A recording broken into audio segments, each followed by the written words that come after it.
Pregnant सास। जमाना कितना भी बदल जाए, इतना भी नहीं कि बहू घर आए और सास गर्भवती दिख जाए। देखो मीरा, माँ का पूरा ख्याल रखना है, उनसे अब काम नहीं होता है। क्यों, क्या हो गया है? तुम्हारी माँ तो हट्टी कट्टी दिख रही है, पूरी शादी में घोड़ी की तरह नाची है, अब क्यों काम नहीं होता उनसे? वो माँ प्रेग्नेंट है ना, बच्चा होने वाला है। मैं कभी भी भाई बन जाऊंगा इस साल के अंत तक। क्या बोल रहे हो? वो सर पर हाथ रखकर बैठ जाती है। यार, पहले क्यों नहीं बताया? कैसा मजाक है ये?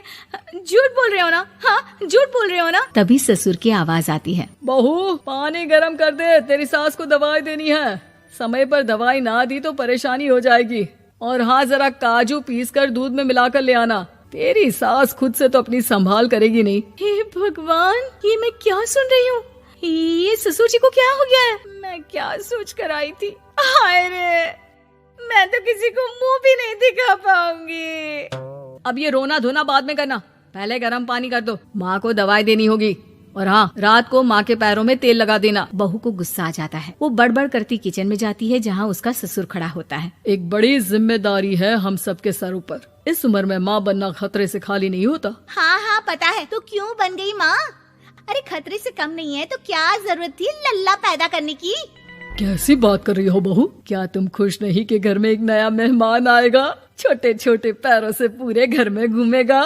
पिताजी, ये हाथ जोड़े आपके, आप यहाँ से जाओ। ये शायरी बाद में बताना, अभी मैं पानी गरम करके थर्मस में दे देती हूँ।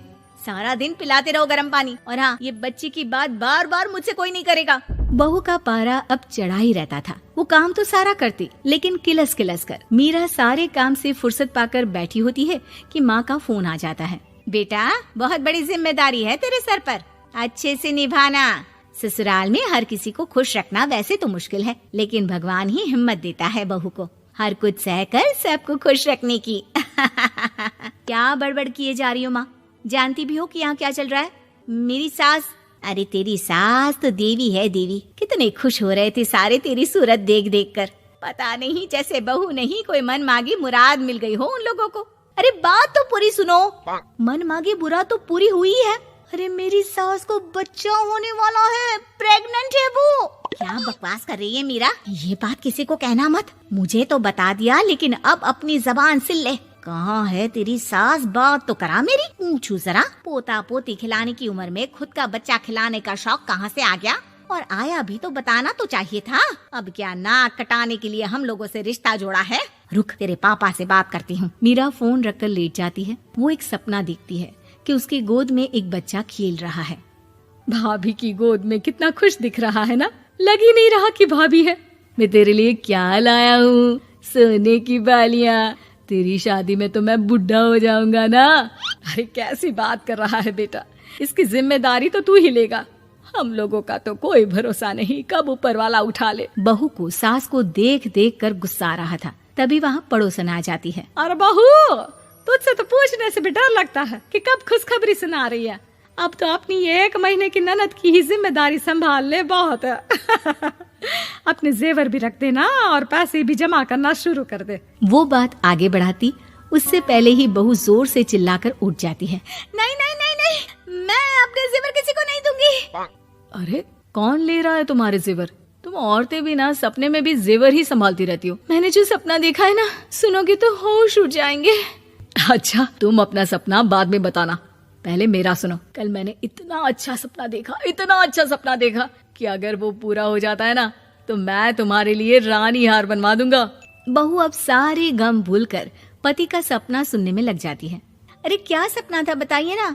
बोलिए भी तो, क्या सपना है? मैं पूरा कर दूंगी अगर बात रानी हार की है तो। बोलिए बोलिए। मैंने रात को सपना देखा कि माँ को बेटी हुई है और मुझे बहन। सच्ची, इस घर में बेटी हो जाए तो मैं तो झूम ही उठूं। मीरा का मुंह बन जाता है। वो चुप हो जाती है और सपने की बात याद करती है कि बेटी हुई तो उसे ही अपने गहने उसे देने होंगे। फिर तो रानी हार की जरूरत पड़ेगी ही। भाई लड़की बड़ी होगी, उसकी शादी होगी तो जेवर तो चढ़ाने ही होंगे ना, कहाँ से आएंगे वो? कितनी समझदार हो तुम मीरा। मैंने भी यही सोचकर तुम्हारे लिए रानी हार लेने का सोचा था। अरे फूटी किस्मत मेरी जो ऐसा परिवार मिला। मेरे पापा की तो मैं अभी क्लास लगाती हूँ, जो सब जानते हुए भी ऐसे परिवार में मेरी शादी कर दी। बहू पिता को फोन लगाने ही वाली होती है कि ससुर की फिर से आवाज आती है। बहू, गरम पानी ले आ जल्दी, थर्मस में खत्म हो गया है। बाद में खबर लेती हूँ मैं पापा की, पहले सास को गर्म पानी दिया हूँ। बहू अभी किचन में काम कर ही रही थी कि मीरा के मम्मी पापा आ जाते हैं। वो हाथ में ढेर सारे फल लेकर आते हैं। मीरा के पिता मीरा के ससुर से कहते हैं, लीजिए भाई साहब, ये फल रखिए, बहन जी को खिला दीजिएगा। वैसे कैसी है उनकी तबीयत? बस पता तो है आपको, ऐसे वक्त में जो होता है बस वही सब। मुझे तो सुनकर बहुत गुस्सा आया था, लेकिन चलिए, भाग्य में जो है लिखा उसे कौन टाल सकता है। डॉक्टर को दिखाए? हाँ, बस डॉक्टर आने ही वाला है। अच्छा हुआ आप लोग भी आ गए। उतने में एक सुंदर सी लेडी डॉक्टर आती है। पेशेंट कौन है आप? अरे नहीं जी, मैं तो बहू हूँ इस घर की। मैं तो अभी सोच भी नहीं सकती पोता या पोती के बारे में, अभी तो मेरी सास ही। अरे चुप हो जाना, देख तो ले, डॉक्टर है ये, किसी के भी सामने गुस्सा फोड़ देती है। डॉक्टर कमरे में जाती है और थोड़ी देर बाद बाहर आ जाती है। पीछे से सास भी निकल आती है। हे भगवान, इतना दुख तो किसी को भी ना दे जितना मुझे दिया है। देखिए बहन जी, आप लोगों को तो ये सोचना भी नहीं चाहिए था। वही तो मैं भी कह रही थी कि आप लोगों के लिए तो सोचना भी गुनाह है, लेकिन अब पछताए होत क्या जब चिड़िया चुग गई खेत। डॉक्टर वहाँ से चली जाती है। मैं माँ नहीं बन सकती, मैं प्रेग्नेंट भी नहीं हूँ। ये कैसे? तुम तो बोल रही थी कि अरे वो गैस का दर्द था और पेट भी गैस से फूल रहा था। डॉक्टर ने चूर्ण दे दिया है, गर्म पानी से फांकना है। मैं अभी लाती हूँ गर्म पानी। अरे मैं तो गीजर ही लगा देती हूँ। हाय रे, खुशी के मारे पागल ना हो जाओ।